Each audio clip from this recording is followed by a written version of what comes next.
Let's turn to Mali now. The United Nations Security Council has condemned yesterday's coup there, urging the soldiers involved to return to their barracks without delay.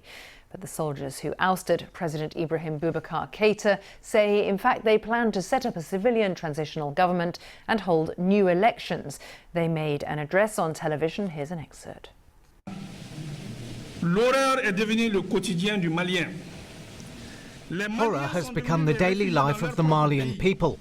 Malians have become refugees in their own country, prey to all difficulties. Highway banditry and armed robberies have become numerous. Terrorism and extremism are destroying social cohesion and are not inevitable. Bad governance and the frustration that comes from it has caused Malians to lose hope for a better tomorrow. Well, it's still unclear exactly what happened yesterday, but here's what we do know. It all appears to have started with a mutiny at Kati military base, which is about 15 kilometres from Bamako. There were reports of soldiers firing in the air and blocking roads leading to the capital. We think it was led by this man, Colonel Malik Dior. He was deputy head of the Kati camp. We think he had the support of another commander, General Sadio Camara. It's been reported both had recently returned from training in Russia. This is another of the men we think led the coup. This general is, in fact, the director of a peacekeeping institution. Well, after taking over the camp, the mutineers headed to the capital. This video was live streamed on Facebook by an account called Yeri Bokoum. It appears to be soldiers en route to Bamako.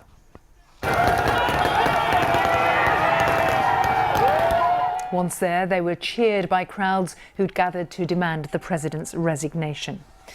Well, on Tuesday afternoon, soldiers entered the president's residence, arresting him and the prime minister. The president's son, Speaker of the National Assembly, foreign and finance ministers were also reported to be among the officials detained.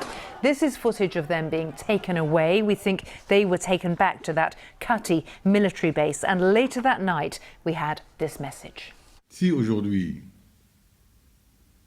il a plu. If some elements of our armed forces today were happy to decide that with their intervention my presidency should end, do I really have the choice not to comply? I submit to it because I do not wish any blood to be shed to keep me in power. Today, the country seems relatively calm. These are pictures from this morning. You might note a newspaper headline, Black Tuesday. The coup officers say a curfew is in place. They say all the country's air and land borders are closed. They've urged citizens, though, to return to normal life and are warning against acts of vandalism. Well, obviously, this hasn't all happened out of the blue. Protests have been happening in Mali for several months now. A loose alliance of opposition parties and civil society figures came together calling for protests on June the 5th. Tens of thousands of people went onto the streets of the capital, Bamako, demanding that President Keïta step down. They blamed him and his government for what they said was worsening jihadist violence in the country, inter-community bloodshed, corruption, mismanagement of the economy, and a dispute over April's legislative elections.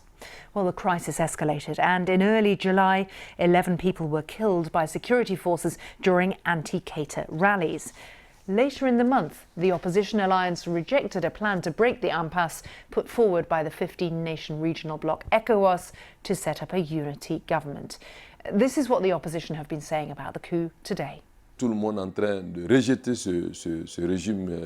Everyone is trying to reject this corrupt and criminal regime, but we remain convinced there's no alternative to democracy. Our fight is democratic.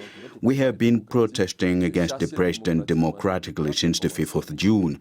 People inside the country and those in the diaspora have rejected this regime. So this question of mutiny, I think, insults the people of Mali.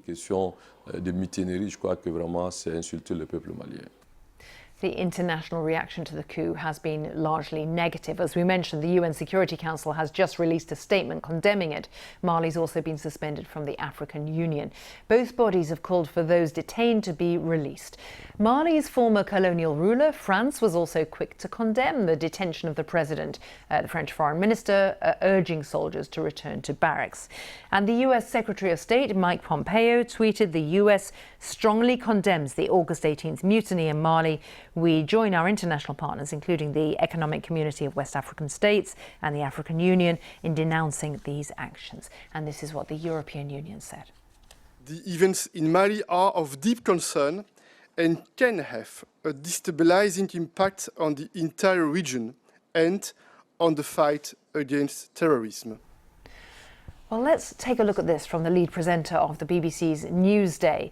A lot of people have argued that France and ECOWAS are responsible for the confusion in Mali. ECOWAS wanted the president to remain put. Agreeing to leave would have been a bad precedent.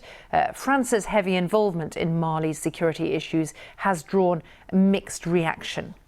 Well, this is more of the reason why there's so much outside interest in Mali. Let's show you. Mali is part of the Sahel region. It shares land borders with several countries, including Mauritania, Senegal, Burkina Faso, and Niger. And the Sahel region is struggling to deal with an Islamist insurgency. There are 4 main jihadist groups operating in the Sahel. We've marked them for you on this map. And in fact, this long read by the BBC calls the region terror's new front line. And if you look at this map, you'll see the highest number of casualties in this fight in 2019 were around the Malian border. The worst hit areas are those marked in dark red.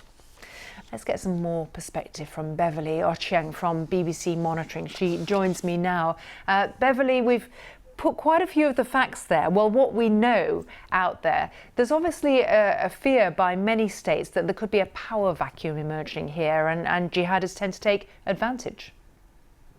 Yes, and interestingly, we haven't seen much reaction from jihadist groups themselves, particularly the Islamic State and Al-Qaeda in Mali, although online supporters have celebrated the coup and said that it does create room for heightened militant activity. Now, part of the silence could be because the jihadist groups themselves have been caught up in clashes over the last few months for territory in Mali and neighboring Burkina Faso. Interestingly, however, sometime last year, when Malians were protesting against French military presence, which has been quite deeply entrenched because of the jihadist activity, one of the local Al-Qaeda affiliates praised the protests. It's not past them to close ranks, perhaps with this vacuum, and just create more destabilization in Mali and even across the region. You have to feel for the people of Mali, given that it's been going through so much over the past few years. Yes, that is true. Since 2012, when the Tuareg insurgency broke out and it was hijacked by militants, one of the biggest focuses for Mali had been the security crisis. And on the wayside, there was the politics of it, the sentiments that have arisen from the recent weeks of protests, and even some of the comments from the coup leaders when they announced the takeover today was the failure by the political class to deliver on a host of pledges. There was a national dialogue towards the end of last year that called for the implementation of the 2015 Algiers peace agreement, and even talks with the jihadist groups, which was quite controversial, but many Malians have supported this and felt that it is a way out of the crisis. But then the protests have highlighted how much bad governance has been deeply entrenched, and the uprising that ensued has sought to bring an end to that.